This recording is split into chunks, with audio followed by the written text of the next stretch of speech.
to SBS 200 Introduction to Social Sciences. My name is Juan Jose Gutierrez and I am your instructor for the remaining of the semester.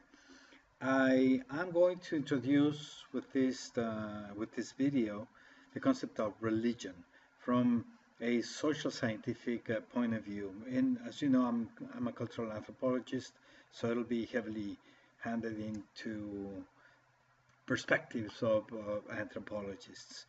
Differently from other recordings of the past, this one will take you through a series of pressy screens that I'm going to also post on Island. Right below this clip that you're watching, you will see a link that reads SBS200 Intro to Social Sciences Religion. That PowerPoint or Prezi presentation will give you access to a series of really interesting clips on different religions that you will need for an exercise that we're running as part of this first hour of the class. So make sure you go over the instructions of the exercise and then the Prezi presentation that is, for the most part, presented in my recording today. But again, there are certain clips of films that are embedded in that presentation that it'll be important for you to watch. So I hope you enjoyed this presentation. I think religion is one of the big important topics of our time. On religion and the religions of the world. It's a magnificent phenomenon to be explored from an anthropological perspective, and a complex one. We're going to be, of course, exploring what is religion in and of itself, its origins, functions, and expressions. So we're thinking about and talking about religion in its more generic way. We're going to be exploring also the relationship that religion has to many different elements in what has been called cultural ecology by certain anthropologists such as Marvin Harris. And we are also going to be talking about social implications of religion and how religions have been used throughout history as an element of social control. So the first thing that I would like to share with you is that I have prepared this presentation with a number of clips that explain or give brief definitions of the different religions that there are in the world. Of course, this is not exhaustive, but at least it sort of represents the largest religions that are there. Each of these religions have multiple practitioners and interesting similarities and differences. I am wondering how many of these symbols you recognize, but this lesson will allow you to explore it and to learn a little bit about it. The Baha'i faith, Buddhism, Islam, Hinduism, Jainism, Judaism, the Wicca religion, which is the pagan religion, the Shinto religion, the religion of the Sikhs, Chinese traditional, and of course Christianity, which is the religion that has the largest group of people behind it, but also has one of the largest internal dispersions, because there's many different iterations of Christianity in the world. So as I normally do in my presentations, I encourage you to take the time to come back to the slideshow presentation and take a look at these brief clips on different religions that I have selected for you, most of which are really good short descriptions, mostly made by people from within the religions, so so that you have sort of a refresher as to what each of these religions are. Okay. So what is religion? For the most part, we will define religion in anthropology as beliefs and rituals that are concerned with supernatural beings, that is, powers or forces that are beyond the human scope and control. Those things that we do not comprehend, that we do not control, and those potential answers to the big questions that we have, and we ask as humans to explain our existence and and fundamental questions, teleological questions, that is, questions as to what is our purpose and where are we going to, where do we come from, and that science is incapable of addressing, because it's just beyond the scope of what we can talk about using the resources that we have in terms of experience, which is the realm of science. So religion goes beyond that.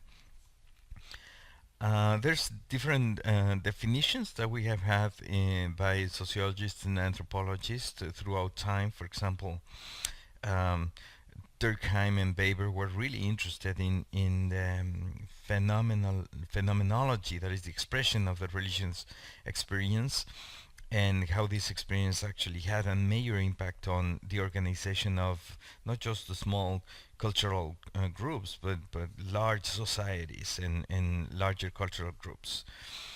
Um, at its basic definition, I think we can agree with Rees, which religion would be groups of people that are gathered together for worship purposes.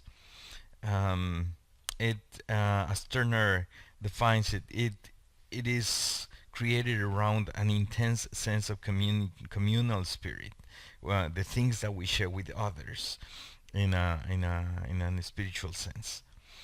But it is also associated with social divisions, oftentimes, in different status and worths of individual people.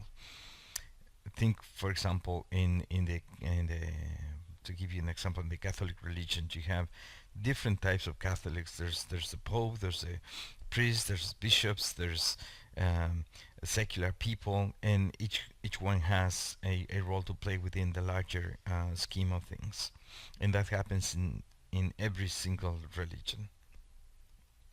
So as you can see, anthropologists are approaching and have approached religion as a general phenomenon, and they're looking for the things, the traits that are similar across the different cultures.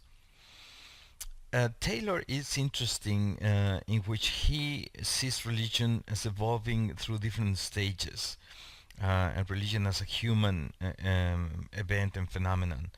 So he starts by pointing at animism as one of the most basic forms of religious life, and animism is simply the belief in a spiritual realm, souls and doubles that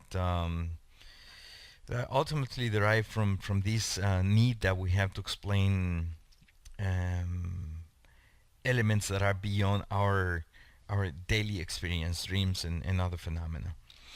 So, in animistic religions, certain elements have a spiritual power and life in and of itself, and you as a human relate to those elements. Polytheism is actually the belief in multiple gods, which has developed in almost every single corner of the planet, and this polytheism has actually different divinities for different aspects: the rain, the war, the sun, the moon, and the day and the night, and so forth and so on. Each of these elements is actually led by this specific being that is a god. Think of the Greek, think of the Mayan, think of the Aztec. They have polytheistic religions. At a given point in time, and in certain regions of the world, there's a development into monotheism. You think, for example, Islam. Islam started around the cube, this central location where multiple gods were worshipped. They have images of gods from all over the place, till this idea that only one god and no more were to be worshipped comes about and then takes over and reshapes the religious beliefs of the Arab people, and then of an immense and large array of people all over the planet, and it becomes a monotheistic religion. And same happens with Christianity and all of the uh, large monotheistic religions of the world. According to Taylor and many other scientists, because of this progression from animistic beliefs all the way to large religions, monotheistic religions, he seems to think that science will somehow take the place of religion as the source of responses to these large questions about life and experience that we have. So that is his point of view that many anthropologists shared in the past, shared today and shared in the past. Other religions that are interesting is in the Pacific Islands, for example, the concept of mana, and I'm not going to address taboo now, but mana, that believe in an immanent, that is an inherent, an internal, supernatural, natural domain of life force that can actually be manipulated by humans if you know how to connect with this force. And that was very much so prevalent in the Polynesian and Melanesian areas of the Pacific Ocean.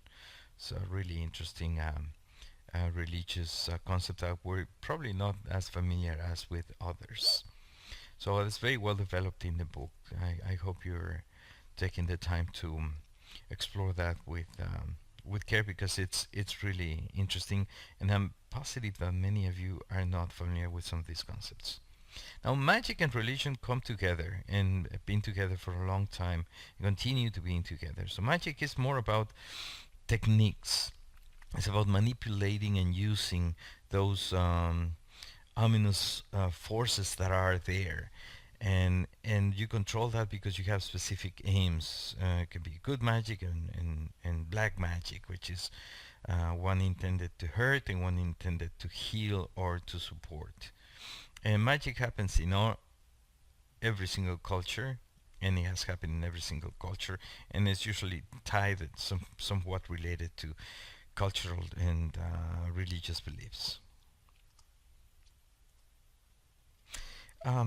Religion also, it's an important social psychological element in the life of people. We do have questions, we do have big questions, and we do have big difficult events in our lives that challenge our understanding of things. It's a question that how can this happen? How is this possible? How can you justify this that is going on? And what is the value of life? What is the meaning of life? Those questions that bring soothe the spirit and brings solace and a sense of control. It's very important to have religion for the vast majority of human beings in the planet. And anthropology has recognized this stance and understanding and origin of religion. It explains why and how things happen, and it also helps people accomplish what they want to accomplish in their existence. So we can say that religious serve as emotional and cognitive to sort of cope with emotional and cognitive needs of humans. So one thing that we must, and we do distinguish in anthropology quite clearly, is that even if magic or even religion has been used to establish control, that's maybe a reality. Reality is that religion is born out of the real tragedies of life, that is, of the need of humans for understanding. Now, there's a ritual component or dimension in human life, so we must engage in a definition of what is ritual. Ritual is a formal, stylized, repetitive, stereotyped behavior based on a liturgical order, meaning that they have a cadence of its own, a series of steps that needs to happen for that to be real. The rituals convey information about participants and their culture. That is, when you see a ritual, you can perceive what people are about. And then rituals are social acts. That is, not isolated events that are performed psychologically by individuals, but rather acts that have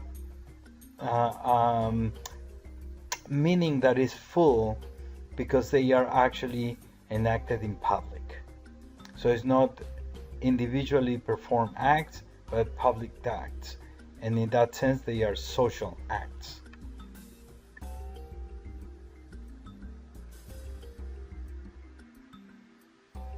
Another really interesting component of the symbolic life of humans is rites or ritual of passage. Rites of passage, that is, a series of actions that we engaged in, marking the transition from one stage of life to another stage of life. We have plenty of examples of this in our lives because this is a human universal. Just think of this and please remember this presentation when you graduate. The whole commencement ceremony, what is it if it is not a rite of passage? The rites of passage actually explore liminality, that is, those spaces of transition in which individuals sort of become something special, and there's a temporary suspension of social distinctions. Really interesting. Those liminal features are really states of mind that humans go through as they traverse from one level of their existence to the next one. Not being graduated, being graduated. Another aspect of religion that has had fascination for its relevance and its interest is totemism. That is the tracking of our ascendancy. That is, where do we come from? That's exactly what totemism responds to. Totemism was used in certain Native American groups, particularly northwestern groups, and it was a way to represent what was society all about, and to represent the connection of society to the larger universe and understanding of the universe. So where do we come from? When you see the totem poles, what they are is actually representations of the lineage, of the origins of certain groups, and that is a totem. Now, here's another aspect that is interesting, particularly well explored by Marvin Harris, this anthropologist of the late 20th century. So for Harris, and probably starting with Durkheim, religion represents the values of society. Religions infuse values in society, but they are also representations. So the cultural ecology, that is the context in which that particular religion and culture is evolving, will create constraints and explain in many ways the way religions are defined and the way cultures are defined. So why do we have religions that are about non-violence and about not killing animals? Well, what a cultural ecologist will say is, let's take a look at the context and see whether or not it makes sense for that particular group to engage in the killing of the animals. So what religions will do will be sanctioning a behavior that makes sense in the cultural ecological context in which they live. This might be a little complicated, but if you read the book from Marvin Harris, Cows, Witches and Pigs, you will find this quite fascinating. So sacred cattle in India, cattle has had an important adaptive role in the Indian ecosystem, so it makes sense to actually take care of cows. Now religion sanctions that, and then they transform the caring of the cows into a moral obligation, even a sacred obligation. And thus the consequence is that the culture and the society are better adapted to the context in which they live. Hindus would use cattle for traction, transportation, and manure, but they wouldn't use cattle as we use for food and for other ends, not palatable to the cows themselves. So is religion connected to social control? Yes, by all means. Religion generates power. And just think of your country, of the US. In this country of ours, no president can be elected that is not somehow aligned with religion. So every candidate, whether they are agnostic, good religious persons or not, they will play the role of being religious. And that happens in many other societies and civilizations. Just think of the Taliban. I mean, there's religion actually trumps everything else, and religion goes in front of politics, goes in front of any other priority. And that defines the political views, the policies that they those societies, the laws that the societies abide by. And so religion has different gradation of control, but it does have and plays a very important role in terms of controlling, of the control of the social, the societies.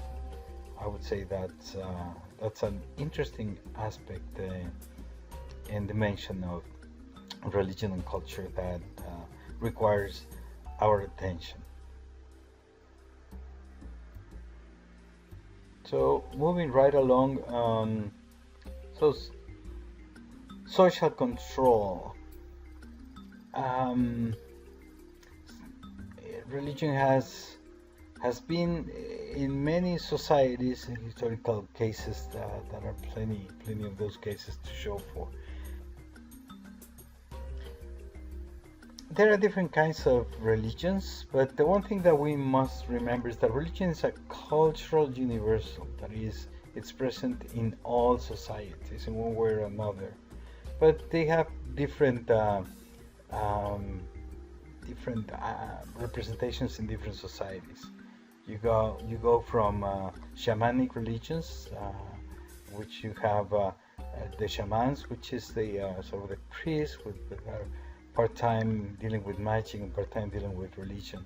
Then you have communal religions, in which there's mostly community rituals. And then you have the state religions, or Olympian. Think of the Greek, in which the gods and the city were deeply connected. And then in those types of state religions, priests are very professionals that are dedicated to priesthood. And then monotheistic religions, which is the ones that we're closer and that we understand better, are those in which a single supreme being is worshipped and not multiple gods. So I think you can organize religions of the world, regardless of what the religion is, in one of those. A really interesting case studied by a sociologist, Max Weber, was to try to connect religious values and social development.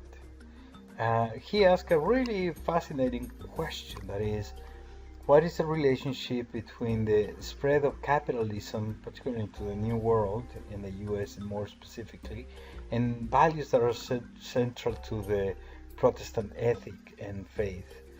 And if you think of the Calvinist religion, they are fascinating in that if you are saved, then your life must provide evidence that you've been saved. So if you are making a fortune, that is a good indication that you will be saved. So for a Calvinist, making money is important not for the sake of making money, but because it shows that that you're in good graces with God and you're likely to be saved.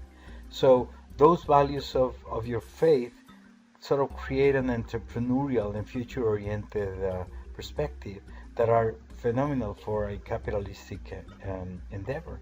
Hence, you can see how the rise of capitalism, according to Max Weber, can be clearly connected to certain elements of faith, in this particular case of the Calvinist faith.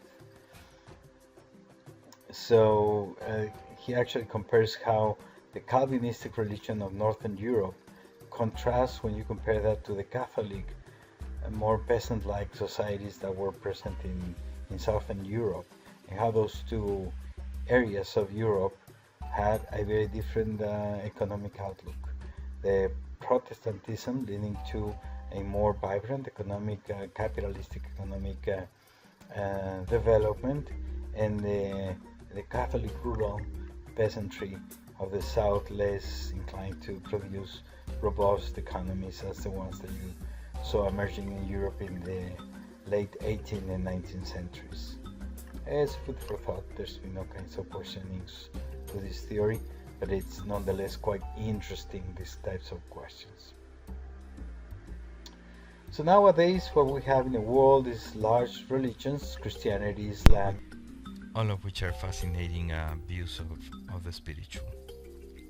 Here's just a little table with those numbers that we just reviewed, but in a little bit more of detail. 1.1 billion for secular and agnostic, which has been growing particularly in Europe and many parts of the world. 1.1 billion people that are secular or agnostic, whereas Christianity, I say 1.1, I'm sorry, it's 2.1 billion Christians, 1.3 billion Islam, 1.1 secular, and so forth and so on. And then Scientology, which is one of the fastest growing religions in the world, has over 500,000 participants or members of the religion. Okay, let's keep going. So in terms of internal similarity, that is, how dispersed is the religion within. So for example, let's take a look at Christianity. We know that Christianity has split into many different manifestations and forms, but if you go to Baha'i or Zoroastrianism, these are just much more consistent within. There's not multiple groups, whereas in Buddhism or Hinduism you have many more different groups. Buddhism does not have a quarrel with that. Christianity has more militant about trying to be unified, but obviously hasn't that historically hasn't been the case. Okay. Another representation of the largest religions of the world, with Christianity as the largest one, and then Islam is the second largest one. So those are really important religions that seem to be here to stay. We're not going anywhere. Another aspect of religion that anthropologists have explored is to what extent religion enables change. And it has both facets. On the one hand, religion helps maintain social order, but it has been used to create change. And so there's not just one size fits all. It is a force for integration, but it's also a force for change, and that has been seen throughout history, and in almost every single religion that has been the case. One aspect that anthropology is keenly interested in, has explored in many occasions because it's fascinating, is syncretism. So when you have two cultures merging or being in connection, sometimes it's because of colonization, sometimes it's just for proximity. Then you have one or more religion coming together and mixing, and we call that syncretism.